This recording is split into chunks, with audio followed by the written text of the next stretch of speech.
ഇന്നത്തെ നമ്മുടെ റെസിപ്പി നല്ല എളുപ്പത്തിൽ തയ്യാറാക്കിയെടുക്കാവുന്ന ആവിയിൽ വേവിച്ചെടുക്കുന്ന നല്ലൊരു പലഹാരമാണ്. ഇത് കണ്ണൂർ കാസർഗോഡ് ഭാഗത്തൊക്കെ ബ്രേക്ക്ഫാസ്റ്റ് ആയിട്ടും അതുപോലെ വൈകുന്നേരങ്ങളിലൊക്കെ ഉണ്ടാക്കിയെടുക്കുന്ന നല്ല ടേസ്റ്റി ആയിട്ടുള്ളതാണ്. അപ്പോൾ ഞാനിന്ന് ചെയ്തിരിക്കുന്നത് നമ്മുടെ പൈനൂർ ഭാഗത്തൊക്കെ ചെയ്തെടുക്കുന്ന ആ ഒരു രീതിയിലാണ്.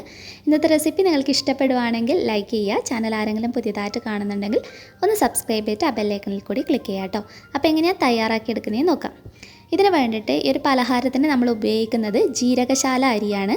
അപ്പോൾ ഞാനിവിടെ എടുത്തിരിക്കുന്നത് വലിയ ഒരു കപ്പിന് 1 കപ്പ് അരി. അത് നന്നായിട്ട് കഴുകിയതിന് ശേഷം ഏകദേശം 2-3 മണിക്കൂർ വെള്ളത്തിൽ കുതിർത്തി വെക്കാം കേട്ടോ. അപ്പോൾ ഈ അരിക്ക് പകരം പച്ചരി ഒന്ന് വെച്ച് ചെയ്ത് കഴിഞ്ഞാൽ അത്ര ഒരു ടേസ്റ്റ് ഉള്ളതായിട്ട് തോന്നിയിട്ടില്ല. സാധാരണ നമ്മളവിടെയൊക്കെ ജീരകശാല വെച്ചിട്ട് തന്നെയാണ് ഈ ഒരു റെസിപ്പി ചെയ്യുന്നത്.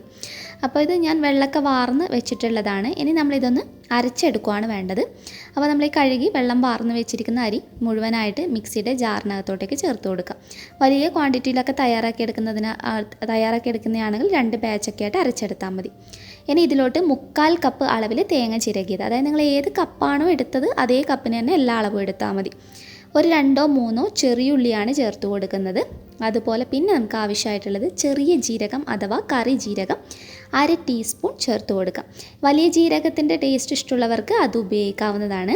ആവശ്യത്തിനുള്ള ഉപ്പ് കൂടി ചേർത്തതിന് ശേഷം കുറച്ച് വെള്ളം ഒഴിച്ചിട്ട് നന്നായിട്ടൊന്ന് അരച്ചെടുക്കുക. വെള്ളം ഒരിക്കലും ആദ്യമേ തന്നെ ഒത്തിരി ഒഴിക്കരുത്. ഒരു വളരെ കുറഞ്ഞൊരളവിൽ ഒഴിച്ചിട്ട് അരച്ചെടുക്കുക. നമുക്ക് അരക്കാൻ പറ്റുന്ന ഒരു പാകത്തിനുള്ള വെള്ളം മാത്രം ഒഴിച്ചു കൊടുക്കുക. എന്നിട്ട് നമ്മൾ പിന്നെ അതിൻ്റെ ഒരു പാകം ഒന്ന് അഡ്ജസ്റ്റ് ചെയ്താൽ മതി.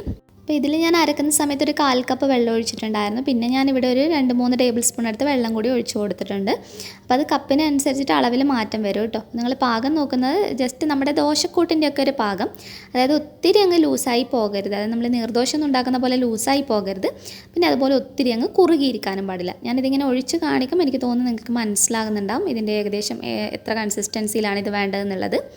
ഇനി അടുത്തതായിട്ട് നമ്മൾ ചെയ്യേണ്ടത് ഒരു സ്റ്റീൽ പ്ലേറ്റ്, ശരിക്കും എടുക്കേണ്ടത് കിണ്ണാണ്. കിണ്ണത്തിനകത്താണ് ഇത് ഉണ്ടാക്കുന്നത്. അതുകൊണ്ടാണ് കിണ്ണത്തിലൊറോട്ടി എന്നുള്ള പേരിൽ അറിയപ്പെടുന്നത് തന്നെ. പക്ഷേ ഞാനിവിടെ സാധാരണ ഒരു സ്റ്റീലിൻ്റെ പ്ലേറ്റാണ് എടുത്തിട്ടുള്ളത്.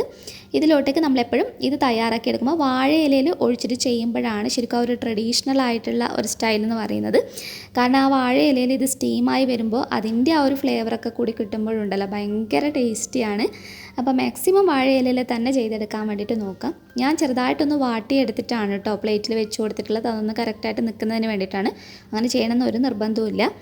അപ്പോൾ ഒഴിക്കുന്ന ഒരു പാകം എന്ന് പറയുന്നത് ഒത്തിരി അങ്ങ് കട്ടിയിൽ ഒഴിച്ച് കൊടുക്കണ്ട. ഭയങ്കര കട്ടിയിൽ ഒഴിച്ചു കഴിഞ്ഞാൽ ആ ഒരു ടേസ്റ്റ് ഉണ്ടാവില്ല.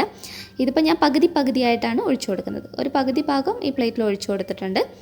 എന്നിട്ട് നമ്മൾ സാധാരണ ഇഡ്ഡലിപ്പാത്രത്തിനകത്ത് വെള്ളം ഒഴിച്ച് നന്നായി തിളപ്പിച്ച് ആവി വന്നതിന് ശേഷം വെച്ച് കൊടുക്കുക.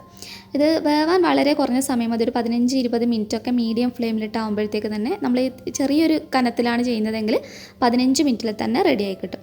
ഞാനിതിപ്പോൾ വെച്ചിട്ട് 15 മിനിറ്റേ ആയിട്ടുള്ളൂ. കാരണം നമ്മൾ ഒത്തിരി കനത്തിലല്ല ഒഴിച്ചു കൊടുത്തത്. നല്ലതുപോലെ റെഡി ആയിട്ടുണ്ട്. ജസ്റ്റ് ഒരു സ്റ്റിക്ക് വെച്ചിട്ടൊന്ന് കുത്തി നോക്കാം കേട്ടോ. അപ്പോൾ ഇനി ഇത് ഞാനിപ്പോൾ നല്ല ചൂടോടുകൂടി തന്നെ പ്ലേറ്റ് എടുത്ത് ഞാനൊന്ന് ജസ്റ്റ് കാണിച്ചു തരാം കേട്ടോ. നല്ല സോഫ്റ്റായിട്ടാണ് ഉണ്ടാകുക. പിന്നെ ആ വാഴയിലയിൽ നമ്മൾ സ്റ്റീം ചെയ്തെടുത്തതിൻ്റെ ആ ഒരു മണക്ക കൂടി ആകുമ്പോഴത്തേക്ക് തന്നെ ഭയങ്കര ടേസ്റ്റിയാണ് കേട്ടോ. ഇനി നമുക്ക് ഇലയൊക്കെ ഒന്ന് എടുത്തിട്ട് മാറ്റാം. അപ്പോൾ നിങ്ങൾക്ക് വേണമെങ്കിൽ ഇഡ്ഡലി തട്ടിനകത്ത് നമ്മുടെ ഇഡ്ഡലി പാത്രത്തിനകത്ത് തന്നെ ഒഴിച്ചിട്ട് അങ്ങനെ വേണമെങ്കിൽ ആവിയിൽ വെച്ചിട്ട് കുറച്ചുകൂടി എളുപ്പത്തിൽ അങ്ങനെ ചെയ്തെടുക്കാം. പക്ഷേ ഇങ്ങനെ നമ്മൾ ചെയ്തത് ആ വാഴയിലയുടെ കൂടിയൊക്കെ ആ ഒരു ഫ്ലേവറൊക്കെ കറക്റ്റായിട്ട് കിട്ടുന്നതിന് വേണ്ടിയിട്ടാണ്. അപ്പോൾ ബാക്കിയുള്ള മാവും ഞാൻ മറ്റൊരു സ്റ്റീൽ പ്ലേറ്റിനകത്തോട്ടേക്ക് ഒഴിച്ചു കൊടുത്തിട്ട് സ്റ്റീം ചെയ്യാൻ വെക്കുന്നുണ്ട് കേട്ടോ. അപ്പോൾ ഞാനിപ്പോൾ ആ വാഴയിൽ നിന്ന് എടുത്ത് മാറ്റിയതാണ് ഞാനിപ്പോൾ കാണിക്കുന്നത്. ഞാനൊന്ന് മുറിച്ചെടുത്തിട്ടുണ്ട്. അപ്പോൾ ഇഷ്ടമുള്ള രീതിയിലൊക്കെ കട്ട് ചെയ്തിട്ട് നമുക്ക് സെർവ് ചെയ്യാം. ഇത്രയേ ഉള്ളൂ ശരിക്കും കിണ്ണത്തിലൊറോട്ടി ഇങ്ങനെയാണ് നമ്മൾ ചെയ്തെടുക്കുന്നത്. ഇതിൻ്റെ ഒരു കോമ്പിനേഷൻ എന്ന് പറയുന്നത് ഒന്നുകിൽ ബീഫ് വരട്ടിയതിൻ്റെ കൂടെ അതല്ലെങ്കിൽ നമുക്ക് മീൻ മുളകിട്ടതിൻ്റെ കൂടെയൊക്കെ നല്ല ടേസ്റ്റാണ്. പിന്നെ നമ്മൾ സാധാരണ വീട്ടിൽ ചെയ്യുന്ന വേറൊരു കാര്യം എന്ന് പറയുന്നത് ഇതുപോലെ കിണ്ണത്തിലൊറോട്ടി ഉണ്ടാക്കിയതിന് ശേഷം ചെറിയ കഷ്ണങ്ങളെ വളരെ ചെറിയ കഷ്ണങ്ങളായിട്ട് മുറിച്ചെടുത്തിട്ട് കറിയൊക്കെ ബീഫ് വരട്ടിയതൊക്കെ ഉണ്ടെങ്കിൽ അതിനകത്തോട്ടേക്ക് അങ്ങ് മിക്സ് ചെയ്യും. ഇതിൻ്റെ കൂട്ടത്തിൽ നമ്മൾ കറികളൊന്നും തയ്യാറാക്കി എടുക്കുന്നില്ലെങ്കിൽ നമ്മൾ കുറച്ച് സ്പൈസി ആയിട്ട് ഇരിക്കാൻ വേണ്ടിയിട്ട് ഇതിനെ ചെറുതായിട്ടൊന്ന് ഫ്രൈ ചെയ്തെടുക്കും. അപ്പോൾ അങ്ങനെ ചെയ്യുന്നതുകൊണ്ട് ഇതിനെ പൊരിച്ച കിണ്ണത്തപ്പം എന്നൊക്കെ പറയാറുണ്ട്.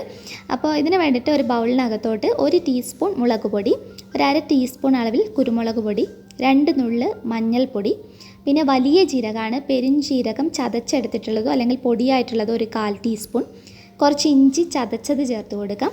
അതുപോലെ കുറച്ച് വെളുത്തുള്ളി ചതച്ചത്, ഒരു വെളുത്തുള്ളിയൊക്കെ മതി, ഒരു ചെറിയ കഷ്ണം ഇഞ്ചിയും മതി. എന്നിട്ട് 1 ടീസ്പൂൺ നെയ്യ് കൂടി ഒഴിച്ചു കൊടുക്കണം. എന്നിട്ട് നമുക്ക് ഇതിനകത്തോട്ടേക്ക് വെള്ളം ഒഴിച്ചതിന് ശേഷം ഒന്ന് മിക്സ് ചെയ്തെടുക്കാം. ഒത്തിരി അങ്ങ് ലൂസായി പോകണ്ട. കുറച്ചൊന്ന് തിക്കായിട്ടുള്ള ഒരു പാകത്തിൽ തന്നെ യോജിപ്പിച്ചെടുത്താൽ മതി. നമുക്ക് ഇതിനകത്തോട്ട് ഉപ്പ് കൂടി ചേർക്കാനുണ്ട്. അപ്പോൾ ഈ ഒരു സ്റ്റെപ്പ് തികച്ചും ഓപ്ഷണലാണ്. ഞാനിപ്പോൾ ഉപ്പാണ് കേട്ടോ ചേർത്ത് കൊടുത്തത്. ഈ ഒരു സ്റ്റെപ്പ് തികച്ചും ഓപ്ഷണലാണ്. നമ്മളിങ്ങനെ ഈ ഒരു മസാല തയ്യാറാക്കി എടുക്കുന്നത്, അതായത് നമുക്ക് ആ ആവിയിൽ വേവിച്ചിട്ട് അങ്ങനെ തന്നെ അങ്ങ് സെർവ് ചെയ്യാം. കാരണം അത് നല്ല ഹെൽത്തി ആയിട്ടുള്ളതാണ്. ഇങ്ങനെ ഓയിൽ ഫ്രൈ ചെയ്യണമെന്നില്ല. പക്ഷേ ചില സമയത്തൊക്കെ നമ്മൾ കറികളൊന്നും ഇല്ലെങ്കിൽ ചെയ്തെടുക്കുന്ന ഒരു രീതി കൂടി ഒന്ന് കാണിച്ചിട്ടുണ്ടെന്നേ ഉള്ളൂ. 2 ടേബിൾ സ്പൂൺ വെളിച്ചെണ്ണയിലോട്ട് 1 ടീസ്പൂൺ നെയ്യും അതുപോലെ തന്നെ കുറച്ച് കറിവേപ്പിലയും ചേർത്തിട്ട് ഒന്ന് മൂപ്പിച്ചെടുക്കുകയാണ് ചെയ്യുന്നത്. വെളിച്ചെണ്ണയിലും നെയ്യിലും കൂടി ഫ്രൈ ചെയ്യുമ്പോഴാണ് ഇത് നല്ല ടേസ്റ്റ് ഉണ്ടാകുക. ഇനി നിങ്ങൾക്ക് വെളിച്ചെണ്ണ പറ്റില്ല എന്നാണെങ്കിൽ മാത്രം റിഫൈൻഡ് ഓയിൽ ഉപയോഗിക്കാം. എന്നിട്ട് നമ്മളിതൊന്ന് ഫ്രൈ ചെയ്തെടുക്കാം. ഫ്രൈ ചെയ്തെടുക്കുന്നതും വളരെ കുറഞ്ഞ സമയം മാത്രം ചെയ്തെടുത്താൽ മതി. 2 സൈഡും ഒന്ന് മൊരിയിച്ചെടുക്കുന്നത്. ഇത് ശരിക്കും കാണാൻ ഒരു കിണ്ണത്തപ്പത്തിൻ്റെയൊക്കെ ഒരു ഇതില്ലത് കൊണ്ട് ഇങ്ങനെ മസാലയിലിട്ട് ഫ്രൈ ചെയ്യുന്നതിനെ പൊരിച്ച കിണ്ണത്തപ്പം എന്നൊക്കെ നാട്ടിൽ പറയാറുണ്ട്. അപ്പോൾ അങ്ങനെ പല പേരുകളിലാണ് ഓരോ സ്ഥലത്തും, കണ്ണൂരിൻ്റെ തന്നെ പല ഭാഗത്ത് പല പേരുകളിലാണ് ഇത് അറിയപ്പെടുന്നത്. എനിക്ക് ശരിക്കും ഇതിങ്ങനെ മസാല ഫ്രൈ ചെയ്യുന്നതിനോട് വലിയ താല്പര്യമൊന്നുമില്ല. ആ ആവിയിൽ വേവിച്ചിട്ട് നമ്മൾ നല്ല സ്പൈസി ആയിട്ടുള്ള എന്തെങ്കിലും ഒരു കറിയുടെ കൂടെ, മീൻ കറിയുടെയോ അല്ലെങ്കിൽ ബീഫ് വരട്ടേൻ്റെ കൂടെയൊക്കെയാണ് എനിക്ക് നല്ല അടിപൊളി കോമ്പിനേഷനായിട്ട് തോന്നിയിട്ടുള്ളത്. പിന്നെ ഇത് തയ്യാറാക്കിയെടുക്കുന്ന സമയത്ത് ഇതിങ്ങനെ ഓരോ രീതിയിൽ ചെയ്തെടുക്കുന്നുണ്ട് എന്നുള്ളത് ഒന്ന് കാണിച്ചു എന്നേ ഉള്ളൂ കേട്ടോ. അപ്പോൾ നിങ്ങൾക്ക് ഏതാണോ ഇഷ്ടം അതിനനുസരിച്ച് ചെയ്ത് നോക്കുക. എന്താണെങ്കിലും നല്ല അടിപൊളിയാണ്. ഇന്നത്തെ റെസിപ്പി നിങ്ങൾക്ക് ഇഷ്ടപ്പെടുവാണെങ്കിൽ ലൈക്ക് ചെയ്യാനും ഷെയർ ചെയ്യാനും മറക്കരുത്. നെക്സ്റ്റ് വീഡിയോയിൽ ഇനിയും നല്ലൊരു വെറൈറ്റി ഡിഷുമായി നമുക്ക് വീണ്ടും കാണാം. അതുവരെ ടേക്ക് കെയർ. Bye bye.